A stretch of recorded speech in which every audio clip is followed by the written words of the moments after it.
अस्सलाम वालेकुम। अगर आप आयरलैंड आ रहे हैं तो आयरलैंड आने से पहले ये वीडियो ज़रूर देख लें। अगर आप स्टूडेंट हैं और आपने अप्लाई करना है, अगर आपने अप्लाई नहीं किया अभी तक किसी भी कोर्स में, और आयरलैंड में कौन सी जगह आपको कौन कौन सी यूनिवर्सिटीज़ हैं जहाँ पे आपको स्कॉलरशिप मिलेगी, आपको आपके लिए कौन कहाँ पे आपको स्कॉलरशिप इजीली मिल सकती है।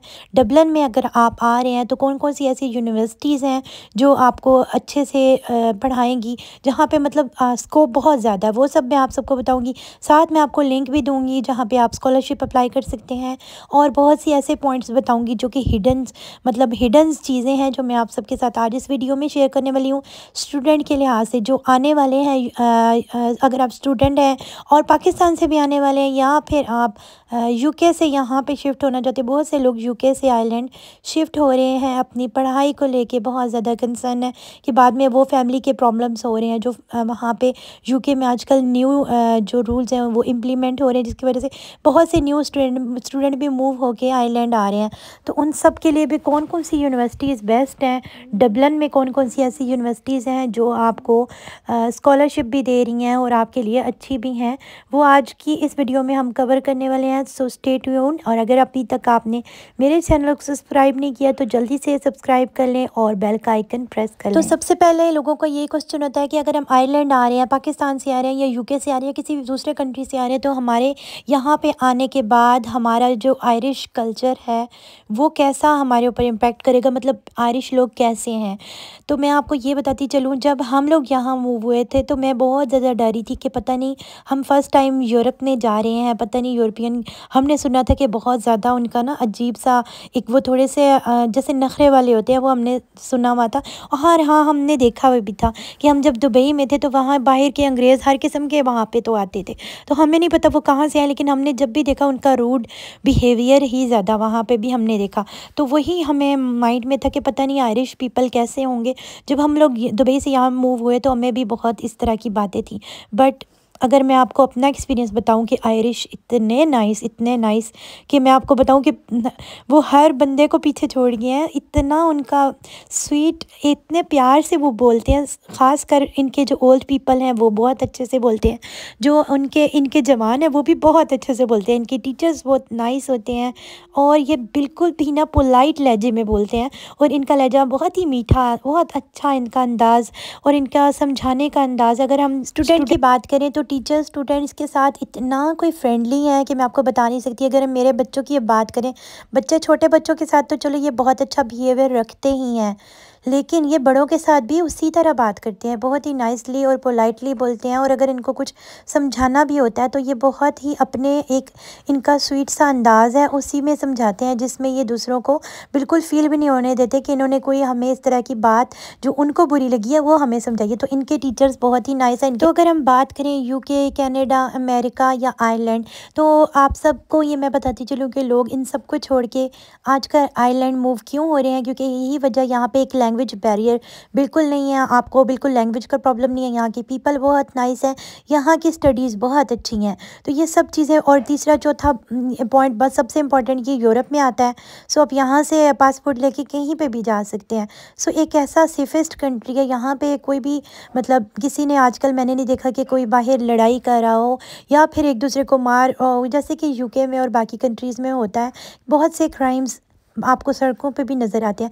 बट यहाँ पे ऐसा कोई सीन नहीं है, बिल्कुल काम फीलिंग होती है और सिक्योरिटी बहुत अच्छी है, सब कुछ अच्छा है, बच्चों के लिए भी अच्छा है और बड़ों के लिए भी बहुत अच्छा है। सो ये सेफेस्ट कंट्री भी है, और यहाँ पे आपको लैंग्वेज बैरियर का बिल्कुल प्रॉब्लम नहीं होगा कि आपको बिल्कुल भी अपनी लैंग्वेज में, जैसे कि आप इंग्लिश अगर आपको आती है तो आप यहाँ पर बात कर सकते हैं, आयरिश अगर नहीं आती तो कोई प्रॉब्लम नहीं है। ये लोग वैसे भी जो भी आयरिश पीपल हैं ज़्यादातर इंग्लिश में ही बात करते हैं। और एक और क्वेश्चन जो है सबसे इम्पॉर्टेंट ये है कि अगर आप यहाँ पे स्टूडेंट आते हैं तो आपको क्या पार्ट टाइम जॉब अलाउ है, आप क्या कर सकते हैं, ये आपको मिलती है। जैसे कि आपको मैं स्टोर दिखा रही हूँ, ये बूट स्टोर है और ये ब्यूटीज़ के अंदर ब्यूटी स्टोर, सब चीज़ें आपको ऑल इन वन यहाँ मिलती हैं, और इसके अंदर ही फार्मेसी होती है, सब चीज़ें होती हैं। तो यहाँ पे एक एक काउंटर पे आपको जैसे कि यहाँ पे एक ब्यूटी काउंटर है, जैसे कि बेनिफिट का, तो वहाँ पे अलग से आपको एक लेडी नज़र आती है, और बाकी हुदा ब्यूटी या नंबर 7 आपको अलग अलग से हर काउंटर के ऊपर एक लड़की खड़ी हुई नज़र आएगी। तो यहाँ पे हर काउंटर के लिए इन्होंने अलग से, जैसे कि सब जगह पे, सब मॉल्स में आपने देखा होगा, तो हर जगह पे आपको यहाँ पे इतनी कितनी अपॉर्चुनिटीज़ हैं, बहुत ज़्यादा अपॉर्चुनिटीज़ हैं यहाँ पे जॉब्स की। अब एक और क्वेश्चन जो मैं आपको बताना यहाँ चाहूँगी कि अकोमोडेशन यहाँ पे कैसी है। क्या यहाँ पे आराम से आपको इजीली मिल जाता है? नहीं, यहाँ पे बहुत ही टफ़ है। रहने वाला यहाँ पे मसला बहुत मुश्किल है। आपको अगर घर मिल जाता है, आसानी से मिल जाता है तो ठीक है, नहीं तो बहुत ज़्यादा यहाँ पे अकोमोडेशन बहुत, एक तो थोड़ा एक्सपेंसिव भी है और दूसरा मिलना भी बहुत मुश्किल है। तो अगर आप आ रहे हैं तो पहले से प्लान करके आएँ। जनवरी में आप यहाँ पे अप्लाई कर सकते हैं अकोमोडेशन के लिए, क्योंकि जनवरी में जो लोग जा रहे होते हैं दिसंबर में छोड़ के चले जाते हैं, तो जनवरी से आपको जो है ना वो ईज़िली मिल सकता है। तो अगर आपने अप्लाई करना है तो जनवरी से आप अप्लाई कर सकते हैं अकोमोडेशन के लिए, और प्लान भी आप जनवरी से ही करें।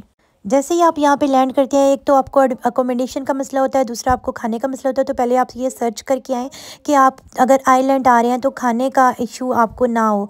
तो आप पहले से अपने इर्द गिर्द के स्टोर को देख के रखें कि आपके इर्द गिर्द घर के आसपास के कौन कौन से ऐसे स्टोर हैं जो कि नियर बाय हैं हों, ताकि आप कभी भी आप जल्दी में हों या जो कुछ भी हो तो आप वहाँ से आते आते खा सकें। तो मैं आपको कुछ स्टोर बताती हूँ जो जिनको आप अपने माइंड में रखेंगे। तो हर जगह पर आपको मिलेंगे। सेंट्रा हो गया, टेस्को हो गया, लिडल, आल्डी, ये सब चीज़ें आपको वहाँ पे अवेलेबल होंगी। खाने पीने की जो रेडीमेड फूड होता है वहाँ के ऊपर आपको मिल सकता है। वैसे भी आपको टिन फूड जहाँ पे भी आप जाए ना तो टिन फूड आपको मिल सकता है। तो वो चीज़ें आप इन सारे स्टोर्स पे आप लेके भी रख सकते हैं, और आते साथ आप इन स्टोर को सर्च करके अपने आसपास कहीं से भी वो। अब कॉलेज यूनिवर्सिटीज़ कौन कौन सी हैं उसकी लिस्ट भी मैं आपको दिखाती हूँ। दूसरा, आप ओपन कब होता है, जैसे ही आपकी एडमिशन ओपन हो जाए आप उसको अप्लाई कर सकते हैं। मोस्टली अक्टूबर के स्टार्ट में ही एडमिशन ओपन हो जाते हैं, तो आपको फ़ौरन से जो है ना एडमिशन लेना है, बिल्कुल देर नहीं करनी।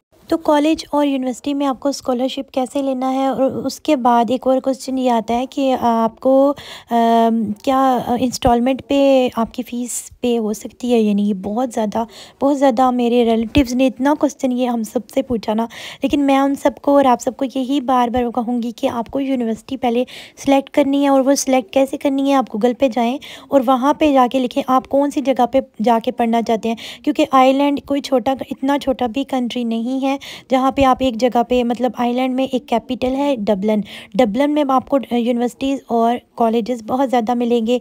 इसी तरह वहाँ पे एक काउंटी है लिमेरिक, इसी तरह कॉर्क, गॉलवे और इस तरह की छोटी छोटी बहुत सी काउंटीज़ हैं, और वहाँ पे बहुत ज़्यादा इसी तरह कॉलेज और यूनिवर्सिटीज़ हैं, और जो कि डिफरेंट किस्म की हैं। आपको लो कैटेगरी की भी मिलती हैं, आपको हायर से हायर भी मिलती हैं।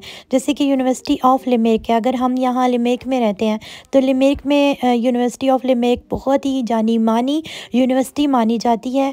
कॉर्क और गॉलवे में भी इसी तरह की यूनिवर्सिटीज़ और कॉलेजेस हैं जो कि बहुत ज़बरदस्त हैं, और बहुत से लोग वहाँ पे स्कॉलरशिप लेके भी पढ़ रहे हैं, और वहाँ पे इंस्टॉलमेंट पे भी आप जा सकते हैं। तो आप अपनी पहले यूनिवर्सिटी सिलेक्ट करें, गूगल पे जाएं, वहाँ पे जाके लिखें, और नीचे मैं आपको लिंक भी दूँगी, वहाँ पे से भी जाके आप अपनी यूनिवर्सिटीज़ को जाके सिलेक्ट कर सकते हैं। उसके बाद ही आपकी बाकी चीज़ें जो मैंने आपको शुरू में बताई हैं वो आएंगी, क्योंकि सबसे पहले आप अपनी यूनिवर्सिटी को सिलेक्ट करेंगे, अप्लाई करेंगे, फिर आपका वीज़ा आएगा, तब जाके आपकी अकोमोडेशन और बाकी चीज़ें भी फ़ाइनल होगी। तो सबसे पहले आपका सर दर्द यही होगा कि आप कौन सी यूनिवर्सिटी में अप्लाई करें। तो आपने पहले अप्लाई करने के लिए ये सारी सर्च वीडियो के पार्ट के सबसे एंड में आप रखने सबको के बाद ही यूनिवर्सिटीज़ के लिंक इसका फैसला वो करना है। दूंगी, आपको स्क्रीनशॉट पे दिखाऊंगी कि कौन कौन से नेम है। आप इस नेम को ऊपर जाके गूगल में सर्च भी कर सकते हैं, और ख़ुद से आप इन के लिंक्स पे भी जा सकते हैं। जैसे ये नाम लिखेंगे तो आपको यूनिवर्सिटी का लिंक खुल जाएगा, वहाँ से आप जाके अप्लाई कर सकते हैं और उनकी सारी इन्फॉर्मेशन ले सकते हैं कि क्या वो स्कॉलरशिप पे देते हैं या नहीं देते, और दूसरा क्या ये इंस्टॉलमेंट पे आपकी फ़ीस करेंगे या नहीं। ये दो जो इम्पोर्टेंट चीज़ें होती हैं ना वो सबसे पहले माइंड में आती हैं। तो आप ये सबसे पहले यही क्वेश्चन आपके माइंड में आएगा कि क्या हमारी जो फ़ीस है वो इन्होंने इंस्टॉलमेंट पे देनी है, या हम कर सकेंगे या नहीं कर सकेंगे। ये आप इस यूनिवर्सिटी या कॉलेज की मैनेजमेंट से पूछ सकते हैं कॉल पे भी, और आप इनको मेल भी कर सकते हैं। तो आज की वीडियो में बस इतना ही। अगर आपका कोई भी क्वेश्चन हो इसके लिहाज से तो नीचे कमेंट में भी पूछ। जाते जाते मेरे चैनल को सब्सक्राइब कर दें और लाइक कर दें, शेयर कर दें। Thank you so much. खुदा हाफिज़।